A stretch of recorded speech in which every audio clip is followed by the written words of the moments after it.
Are you looking for a way to complete rush mode without completely losing unfairly because of the timer? Why do I have the thing for you? When you first begin, you'll notice that funny little timer on your screen. That's mainly there to just give you a little time to process what's happening and not just immediately start the timer on you, because that would suck. First things first, you want to vacuum up a few things, if I can get it. Give me. You want to vacuum everything on your ranch. The carrots, the slimes, a few chickens maybe. You ate the chicken. Well, that's a good start. Over here is where you'll find your main source of trophy getting, if that's what you're after, or maybe you just want to have a high score. Either way, they should help out a little. You want to sell a lot of plorts, as many as you can, which is the point of rush mode. Earn as many new bucks as possible. And in order to do that, you're going to need the slime, just like regular slime rancher. Now, the range exchange over here is probably going to be your best friend, because in order to live, really, in order to have as much time as possible, you'll need to be doing all these trades, meaning you'll have to collect a lot of stuff. Here I got pretty lucky. I only need 4 heartbeats and 3 tabby plorts. But you can get Gilded Ginger from the range exchange things, which is kind of important, but the main thing here is time. Or maybe the Gilded Ginger, because you want money. But the main thing here, in my opinion, is time. Time runs out faster than you'd think. You can only from my experience, you can only really ever make it to day 5, and nothing past there. I've never even seen Bob in rush mode. But the main thing, like I said, is time, because, like I said, it runs out very fast. So in order to get any more time, the range exchange here is, again, your best friend. I would suggest vacuuming up a lot of slimes, just in case you need to jump off of their heads, like to pass a gate, because we'll talk about that in a second. Now here is a very important part. You've probably completed the game and you know about this secret little passageway. First, we gotta open a treasure pod. Treasure pods in rush mode give you money instead of the main deep brine and all that. Now over here is where you'll find the heartbeats. This is kind of an obscure item in my opinion, unless you have a bunch of rock slimes and all that, but here you'll find the heartbeats. Rock slimes can sometimes be your best friend unless you don't have a lot of money and you can't get a plort collector. Now there I got a little unlucky. Pressing circle here, or whatever button to activate the pulse wave on your platform, is going to be another one of your best friends. Because a lot of the time the slimes in the wild will like to eat the food that you're trying to get.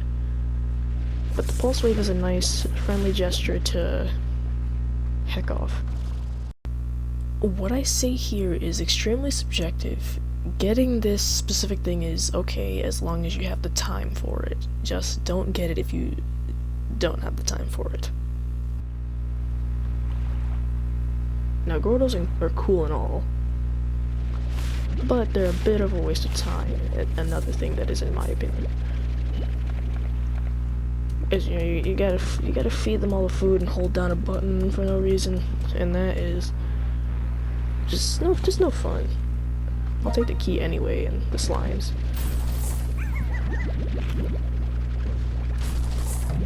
It doesn't really matter if they munch on any of the food.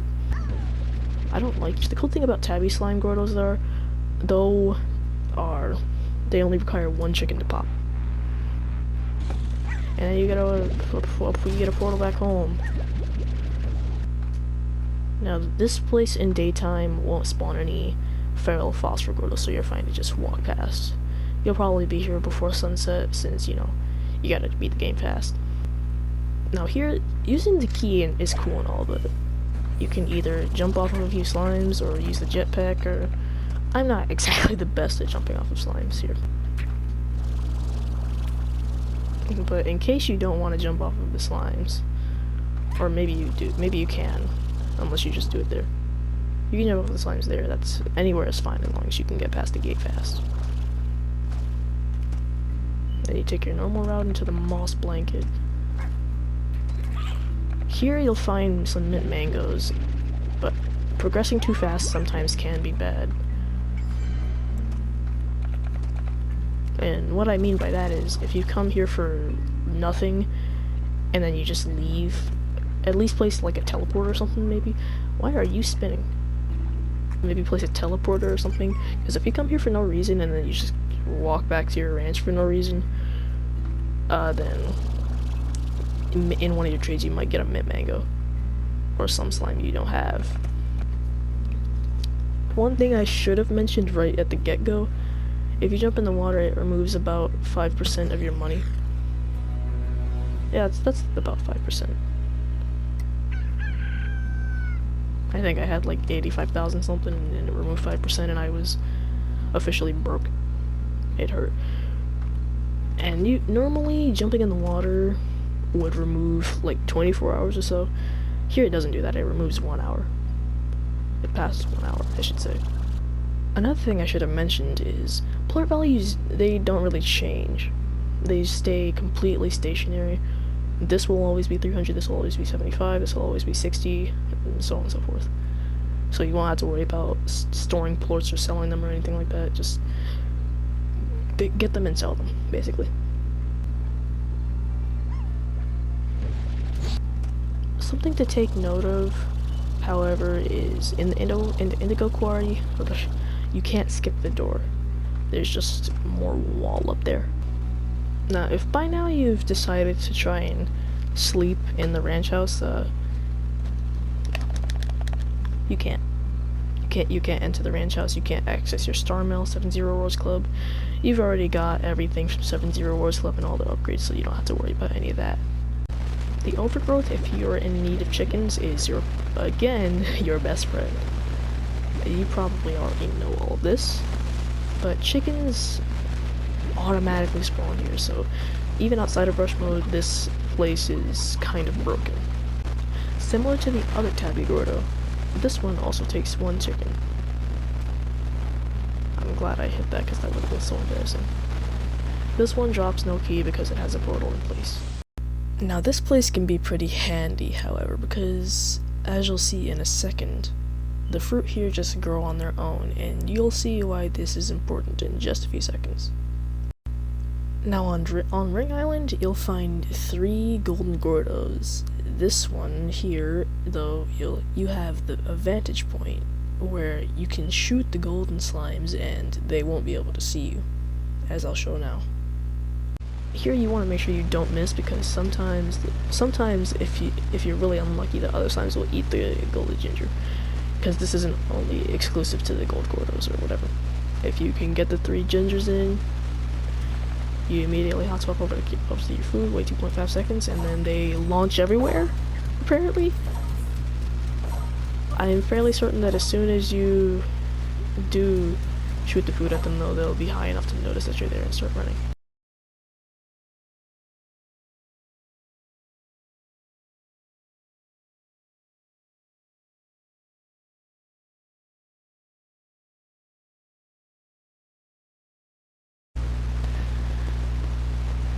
Now back to the reason why the fruit and veggies are so important to gather for these golden Gordos.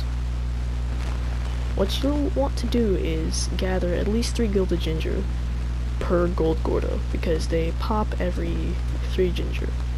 Right here you can see it's pretty moderate size, but not exactly pulsating yet, because the 3rd one will pop. The 3rd one will make them pop. And this goes for every golden Gordo. And this goes for every golden Gordo. Now on this 3rd one that I shoot in, I want to switch immediately to whatever useless item I have, except for water or maybe slimes or plorts. I don't know if any of that works. What I do know works is though is fruit. So quickly you'll just shoot in the ginger, wait about 2.5 seconds, and then you shoot as many as you can. And then after that you want to make sure that you get every plort. But however, remember, they don't react to water. That is what I know. Although it might not be entirely accurate anymore, because I read this from the wiki. Now again, I'll demonstrate how to handle a golden Gordo. Again, I'm going to demonstrate how to handle a golden Gordo. You shoot the 3 ginger in, and then you wait the 2.5 seconds, and then you hot swap to your food and shoot it immediately. Shoot as many as you can like before, make sure you get all the plorts. Maybe even recycle the food you shot at the golden slimes. Who knows? What you do is up to you. Now, something to take note of here is you have gadget mode. It's automatically unlocked regardless of what you do. Meaning that you can go into the little menus here. You won't have extractors, but you will have utilities, meaning you'll have the med stations, the drones, and the hydro turrets and all that. But the important part is when you go to warp tech. And then here's where you'll find all the useful stuff. This is pink, blue, and gray teleporters, 3 sets of teleporters, which can bring you anywhere on the map that you want. You'll have no decorations or curios because they're not really useful. The market link is really cool though, because here you might think, oh, it's just a market link, I can go and sell my stuff whenever. And that may be true, but something special about this you probably know is you can pick it back up. Now with other gadgets, it's kind of the same, but don't get me wrong with the portals.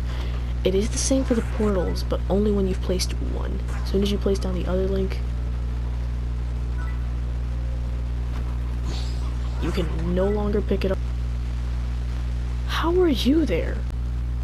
In the face of feral slimes, this isn't necessarily a rush mode thing, but if you just walk right past them, they'll mainly just jump over you.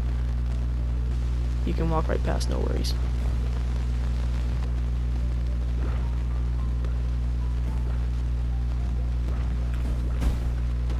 Unless there's a wall, apparently. Now, sometimes you can get a little scared because if you drop them while facing completely forward, they drop. And they break. That, I will admit, that scared me twice. Don't ask how it scared me the second time. Now on to the money-making things. Here, you'll find some odd onions, occasionally, and the bunches of carrots that haven't been eaten, hopefully, by the slimes. If they have, then that's really unfortunate. But there's always more crop fields here.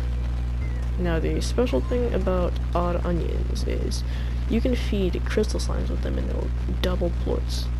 And that's also really helpful if you've largoed your crystal slimes. What's also helpful is this guy. If you feed him 1 carrot, then he'll explode. And this is a one-way portal that brings you back to your ranch. You can't, well, no, it's not a one-way portal, I lied. That brings you to your grotto, which is automatically unlocked from the beginning. Now, another thing important here is the same type of rock grotto that you can explode with just 1 carrot. And this one has no key because instead a portal will open, again like the cat grotto. Here you are led to Ash Isle, which has about 3 rock grottos.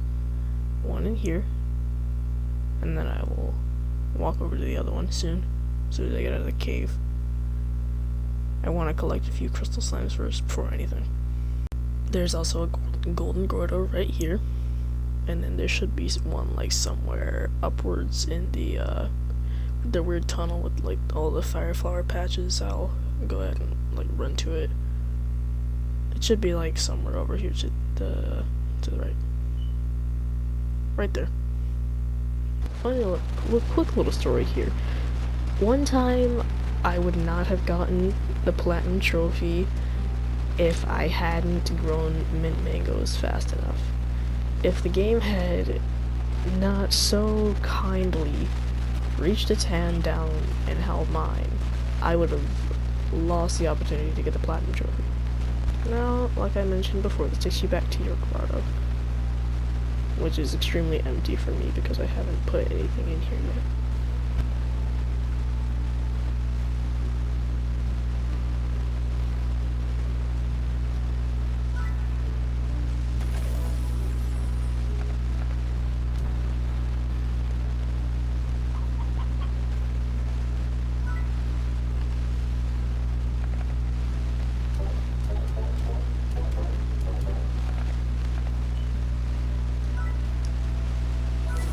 spending any money in rush mode doesn't affect your ending score. You can spend as much as you like. It'll only tell you how much you spent in the end, but your score will not be affected at all.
Now, like I said, around day 5 or 6, you're pretty much done for.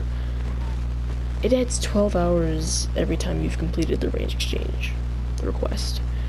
And right here, I would get to about 30 minutes. No. Right here, I'd get about to 30 minutes. And at that point, by the next day, I would be completely done for. I don't even know if I'd have time to even open the range exchange. So by around day 5 or 6, you want to have all the money you can get. And if you don't, then you'll have to retry. How are you there? Do you have collision? You do have collision.